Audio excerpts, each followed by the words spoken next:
என்ன பண்ணுன்னு சொல்லிட்டீங்க, அதடி பண்ண போறோம். இது கொலை மாதிரி தெரியவே கூடாது. தெரிஞ்சா இப்ப இருக்கிற சூழ்நிலையில என் மேல சந்தேகம் வர்றதுக்கு நிறைய வாய்ப்பு இருக்கு. அவ்வளவுதானே, கார் ஏத்தி அவளை தீத்து கட்டிட்டு ஆக்சிடென்ட் நம்ப வச்சிருவோம். அது ஓகே தானே? எதுவும் சொதப்பிடாதே. அவ செத்த உடம்ப நான் இப்பவே பாத்துட்டேன். இங்க பாரு, ஓவர் கான்பிடன்ஸ் சம்டைம்ஸ் மிஸ் ஆக கூட வாய்ப்பு இருக்கு, பாத்துக்க.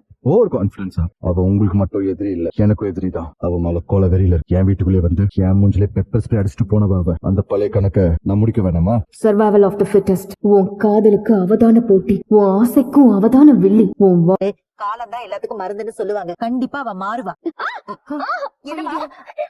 கண்மணி, என்னாச்சுமா? தெரியாம இடிச்சுக்கிட்டமா. பார்த்து வரக்கூடாதாமா? என்ன உனக்கு அவ்வளவு அவசரம்? கூப்பிட்டா நான் வந்திருப்பேன்ல. இல்ல விடுங்க, ஒண்ணும் இல்ல. சரிடி, பாத்து போயிட்டு வா. சைக்கிள்ல பறக்காத, பாத்து பத்திரமா ஓட்டு. என்ன? சரி சரி, வரட்டும் மாமா. பாத்து போயிட்டு வா. இரு. என்னாச்சு? அச்சச்சோ, சைக்கிள்ல செயின் கழண்டிருக்கு. ஐயோ, என் பையன் அவன் மேல உயிரியே வச்சிருக்கான். என் மருமகளும் அவன் மேல உயிரியே வச்சிருக்கா. ஆனா முன்ன எப்பவோ நடந்த ஒரு தப்பு அவங்கள இப்படி பிரிச்சு வச்சிருச்சு. ஒருத்தருக்கு ஒருத்தர் பிறந்த மாதிரி 2 பேரையும் படிச்சுட்டு கடைசியில அவங்கள நீயே இப்படி பிரிச்சு வைக்கலாமா? போதும், நீ அவங்கள சோதிச்சது போதும். இது உன் மனசை குளிர்விக்கிறதுக்காக நான் செய்யற அபிஷேகம். இதை ஏத்துக்கிட்டு அவங்க 2 பேரையும் சேர்த்து வச்சு சந்தோஷமா வாழ விடு.